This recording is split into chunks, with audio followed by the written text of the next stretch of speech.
Prepare to uncover a hidden betrayal that reshaped the very fabric of good and evil, revealing a truth more sinister than any fairy tale. Long ago, in the magical world of fairy tales, lived two powerful brothers, Rafal and Rion. Together, they established a special school to maintain the delicate balance between good and evil. For many years, peace reigned as both brothers shared power equally. But one day, everything abruptly changed. Rafal's ambition slowly morphed into greed, and he coveted all power for himself. Because of this, he challenged his twin brother to a perilous duel, the victor claiming sole dominion over the school. Rion, however, abhorred violence, seeking only to defend himself and de-escalate the conflict. Tragically, his compassion proved his undoing. Rafal captured him, unveiling a terrifying secret. He had mastered a dark and perilous art known as blood magic. Despite its self-destructive potential, Rafal, consumed by an insatiable hunger for power, was willing to risk everything to shatter the delicate balance between good and evil permanently. A deadly battle ensued, with Rafal determined to annihilate Rion. Yet, as Rion teetered on the brink of defeat, he mustered his last reserves of strength, pushing Rafal off a towering cliff. The evil brother vanished, and Rion survived. Centuries later, far removed from that ancient tale, a new chapter unfolded. In the quaint village of Gavalden lived Sophie, a girl who, since childhood, had harbored dreams of becoming a princess. She adored fairy tales, convinced her own life would one day mirror their magic. Yet, reality painted a starkly different picture. Sophie hailed from a humble family, residing in a cramped house with numerous siblings. Life was arduous, but her inner spirit never ceased to yearn for castles, elegant gowns, and a quintessential fairy tale existence. Meanwhile, on the outskirts of Gavalden, near the desolate Graves Hill, resided Agatha. In stark contrast to Sophie, Agatha led a reclusive life in a small, decrepit cottage with her eccentric mother, who proudly proclaimed herself a witch. Though her potions never seemed to yield results, Agatha's mother firmly believed her daughter possessed the innate qualities to become a formidable witch someday. Despite their profound differences, Sophie and Agatha shared a singular commonality: a mutual disdain for life in Gavalden. Both felt like outsiders, a shared sentiment that forged an unbreakable bond between them. Their friendship solidified after Sophie's mother passed away when she was young. From that day forward, they navigated every challenge side by side, unwavering in their mutual support. One afternoon, Agatha found herself in peril. A deranged villager accosted her, screaming accusations of witchcraft and attempting to drive her from town. His erratic behavior terrified onlookers, reinforcing the notion that Agatha was an outcast. But Sophie was not one to idly stand by. The instant she perceived Agatha's danger, she sprang into action. Without a second thought, Sophie seized a frying pan and struck the man squarely on the head. Later that afternoon, at the village library, the friends overheard a cryptic tale about a magical institution, the School for Good and Evil, a fabled place where all fairy tales were said to originate.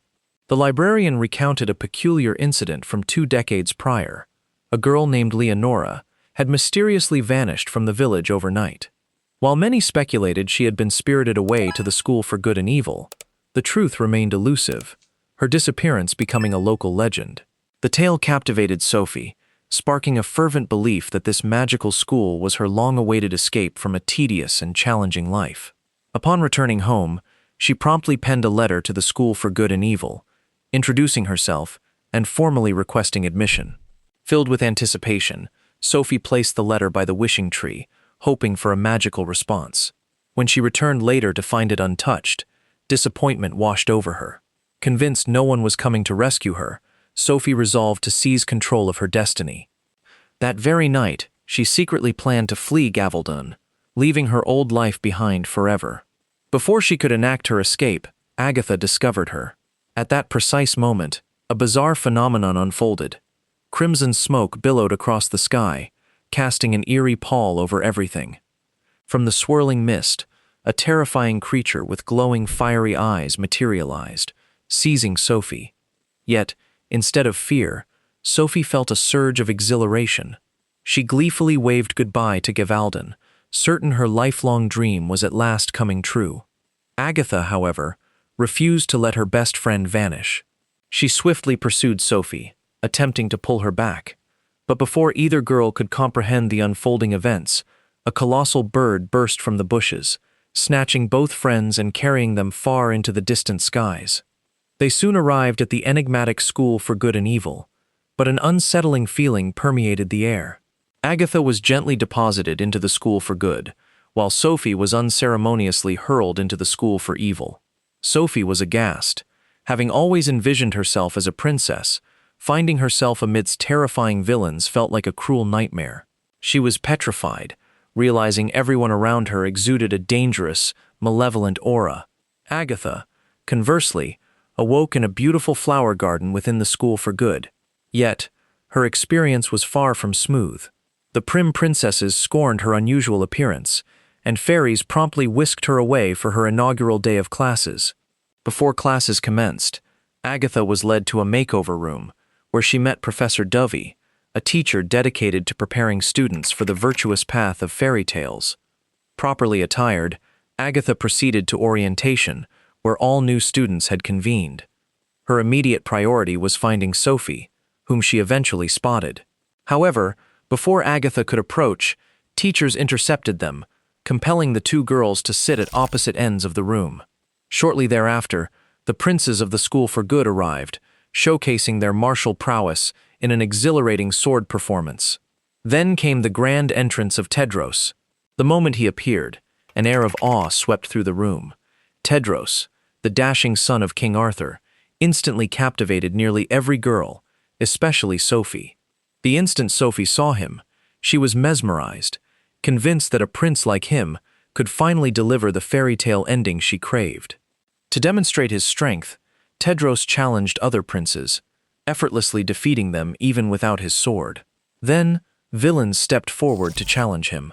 This time, Tedros drew the legendary Excalibur, vanquishing a giant cyclops with remarkable ease.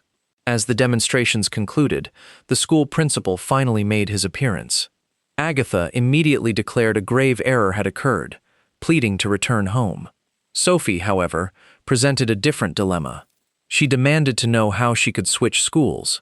But the principal, Rion, calmly delivered a shocking pronouncement. There were no mistakes. Both girls were precisely where they were meant to be.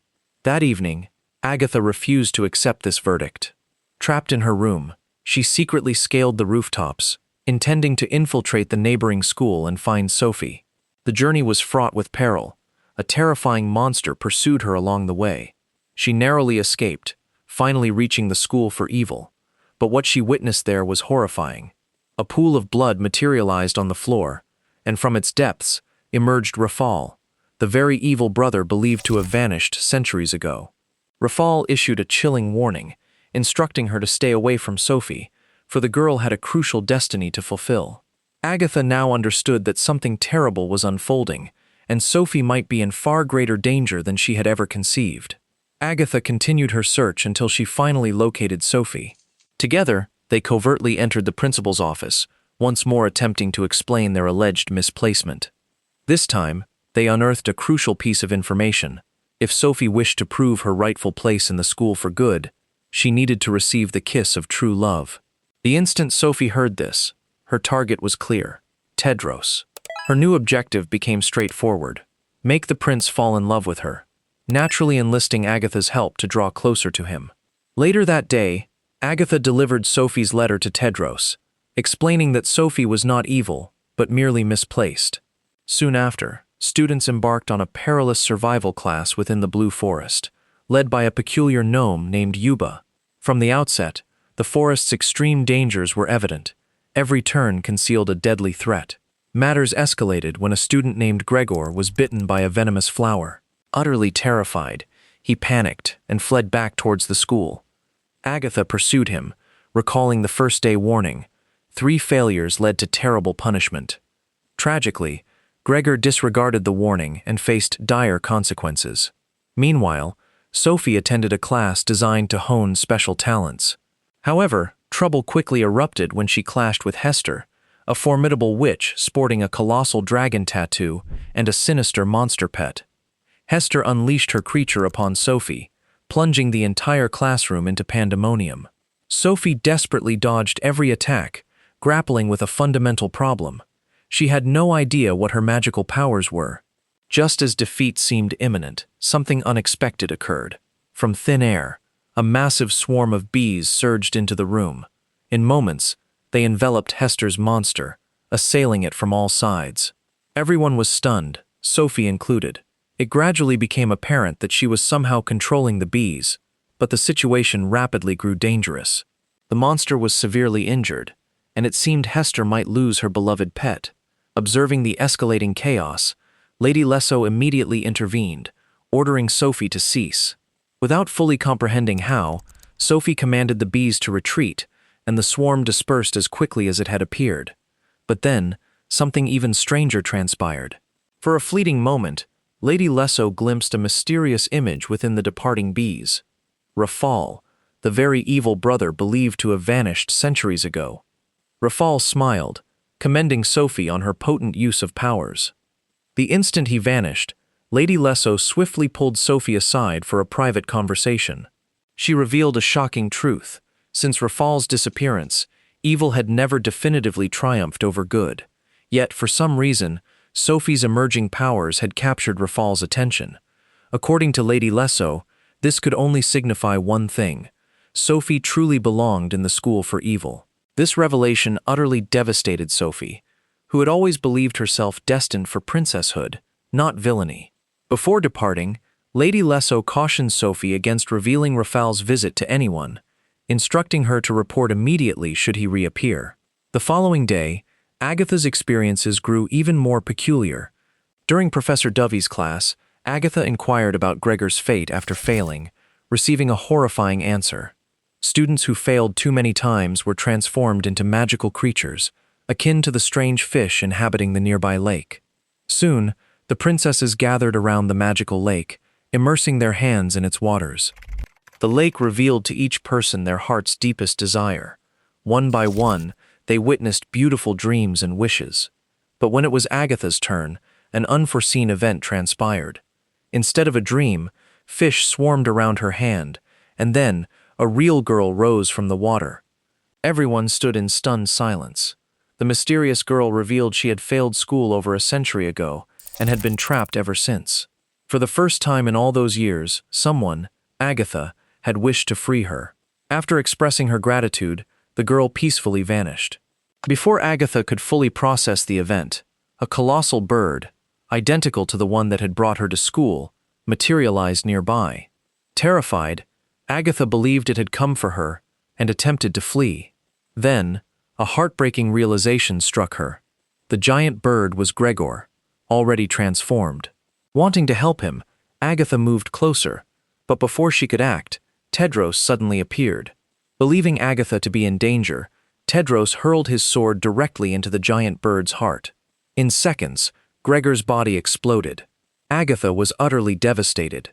Consumed by rage, she struck Tedros, blaming him for her friend's demise. Tedros, bewildered, had only sought to protect her. Professor Dovey soon arrived, sending everyone back to their rooms. Then, she made a surprising declaration. Agatha might be the first true princess the School for Good had seen in a very long time. Dovey explained that in bygone years, goodness was genuine and unadulterated. Now, most students prioritized beauty, perfection, and ostentation.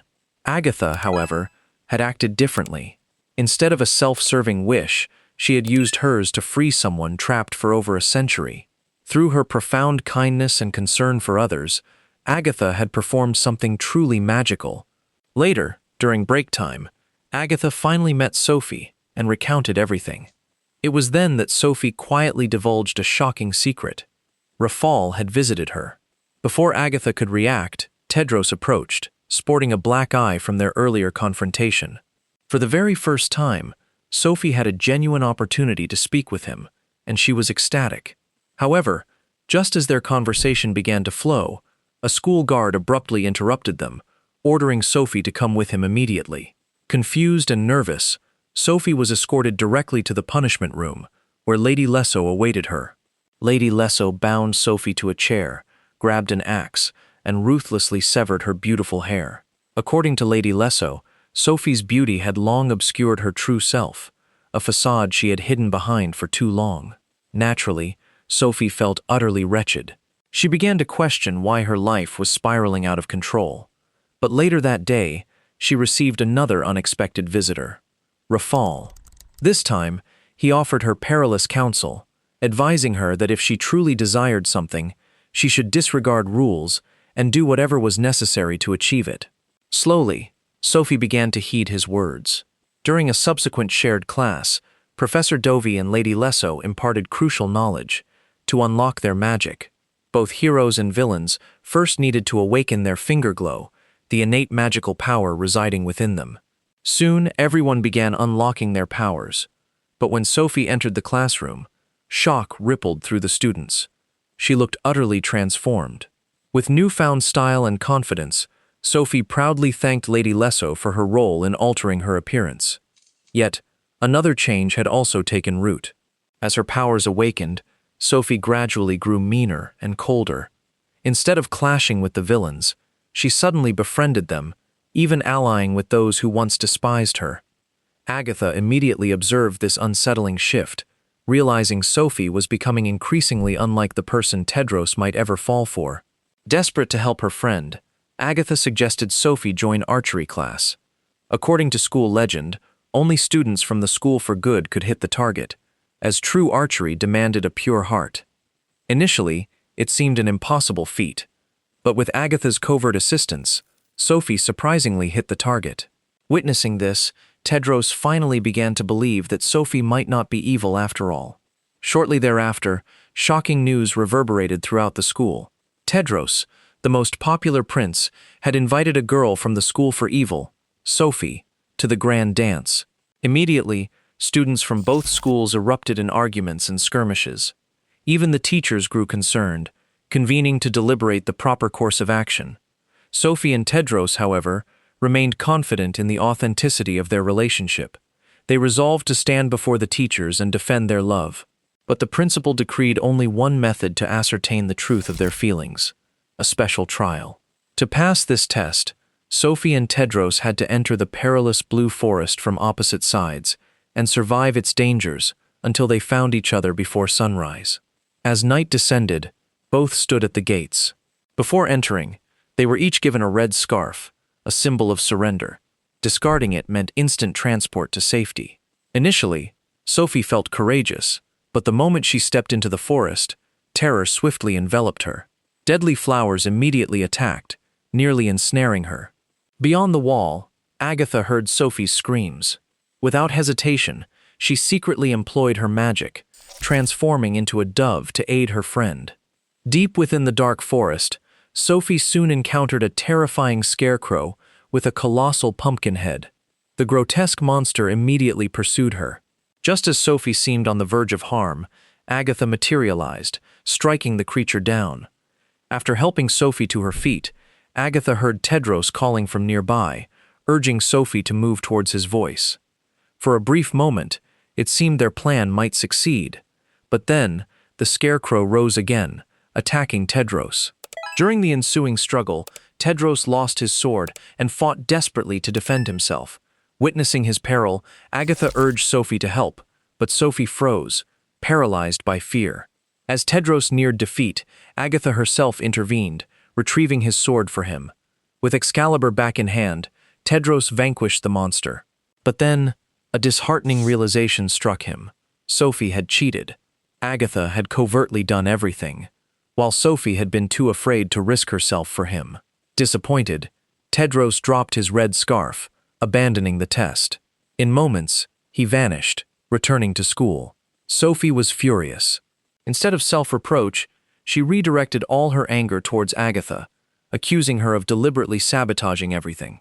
Their friendship shattered completely, with Sophie even declaring war on her best friend before storming away. Meanwhile, Agatha unexpectedly encountered Rafal in the forest, who appeared remarkably pleased. He calmly revealed that everything was unfolding precisely according to his plan. Only then did Agatha grasp a terrible truth. Rafal might have orchestrated everything from the very beginning. Back at school, Agatha immediately informed Professor Dovey of her encounter with Rafal in the forest, intending to warn Lady Lesso. Concurrently, Sophie was confined to her room as punishment for cheating during the trial. But she was not alone. Rafal visited her again. This time, he offered her something far more sinister. He began teaching Sophie how to control blood magic. Later, as teachers from both schools discussed the escalating danger, Principal Rion suddenly appeared with alarming news. Sophie had disappeared. Everyone quickly dispersed to search for her. Meanwhile, Agatha attended the grand school dance, hoping Sophie might appear. She finally found her, but something felt profoundly wrong. Sophie looked utterly transformed, darker, stranger, almost like a different person. The instant Lady Lesso saw her, she was terrified, demanding to know what Rafal had done. Then, Sophie dropped a bombshell. She already knew Lady Lesso's past, as Rafal had revealed everything. Lady Lesso was, in fact, Leonora, the girl who had vanished from Gavaldon 2 decades prior. Long ago, Leonora had been a lonely girl who loved reading and yearned to escape her mundane life, much like Sophie. Then, Rafal had perceived a darkness hidden deep within her, a darkness even Leonora herself hadn't understood. He had brought her to the school for evil, helping her unleash the malevolent powers within. Back in the present, Professor Dovey suddenly arrived, quickly realizing a terrible truth. Sophie had made a perilous pact with Rafal, and, even worse, she was now learning blood magic. Meanwhile, at the school dance, Agatha continued her search for Sophie when she was unexpectedly stopped by Tedros. This time, their interaction felt different. He sincerely thanked Agatha for saving his life during the forest trial, admitting that no one had ever stood by him like that before. For the first time, someone cared for him without expectation. Then, Tedros uttered a shocking confession. He believed Agatha was his true love. Agatha was utterly surprised, entirely unprepared for such a declaration. But romance was the furthest thing from her mind. She quickly informed Tedros that Sophie was in grave danger, being manipulated by Rafal to destroy everything. Just then, Sophie finally arrived at the ball, shocking everyone with her transformed appearance. Darker, colder, and significantly more powerful than before. But the greatest shock came moments later. Sophie realized Tedros was developing feelings for Agatha, the very prince she had tirelessly sought to win. Immediately, she felt betrayed. Her anger erupted, fueled by jealousy and heartbreak. Sophie threatened to destroy Agatha. The princes quickly drew their swords to protect Agatha, but Sophie barely reacted. With a mere wave of her hand, she melted all their weapons as if they were nothing. Before departing, Sophie officially declared war on her own best friend. Not long after, students made a terrifying discovery. Every teacher from both schools had been transformed into dolls. There was no one left to halt the impending catastrophe. Tedros immediately advocated for retaliation. However, a significant obstacle stood in their way. In their world, good could not initiate an attack. Good magic was purely defensive. If it struck first, it would gradually corrupt into evil. Aware of this, Agatha grew desperate. She realized that if this war ignited, she risked losing Sophie forever, and the entire school for good might perish. Hoping to avert the conflict, Agatha ventured to the School for Evil's grand party. Instead of fear, she found villains dancing, laughing, and excitedly awaiting battle. Soon, the heroes stormed the tower. Princes fired arrows at Sophie, but before they could even reach her, they magically transformed into flowers. Then, something unbelievable occurred. The balance between good and evil abruptly inverted. Good became evil, and evil became good. Everything shifted instantly. Witches suddenly found themselves in princess dresses, while princes slowly began transforming into darker versions of themselves. Even Tedros started to change. As chaos engulfed everything, a massive war erupted. Sophie stood back, controlling the entire battle like a queen, relishing every second as good slowly crumbled. Meanwhile, Agatha pleaded with everyone to stop fighting, but her pleas went unheard. In the midst of the chaos, Tedros suffered a severe attack. Agatha rushed to his aid, but before she could reach him, Sophie suddenly captured her. After imprisoning Agatha, Sophie made her way to the headmaster's tower. There, she uncovered the greatest secret of all. The man everyone believed to be Principal Rion had in fact been Rafal all along. Rafal finally unveiled the truth. Centuries ago, he and his twin brother Rion had been entrusted with a sacred duty, safeguarding the world's magical stories. Though one embodied good and the other evil, their intrinsic bond kept them both young and immortal. As long as they protected each other, balance endured. But greed slowly corrupted Rafal. He craved more power, eventually initiating a war against his own brother. Initially, everyone believed Rion had survived after pushing Rafal off the cliff. But that was a lie. Rafal revealed a far darker truth. After the battle, when Rion trusted him most, Rafal secretly stabbed his own brother in the back, killing him. Rafal then usurped Rion's identity, spending the next 2 centuries impersonating the school's headmaster. Gradually, he covertly corrupted the balance between good and evil, subtly twisting good into selfishness, pride, and an obsession with beauty. Everything had been part of a colossal scheme, and Sophie was his ultimate pawn. According to Rafal, his elaborate machinations had finally come to fruition. Now, he desired Sophie to rule beside him forever, but first, they needed to seal their love with the kiss of true love. Confused and emotionally overwhelmed, Sophie agreed. She kissed Rafal, but the instant their lips met, something terrifying unfolded.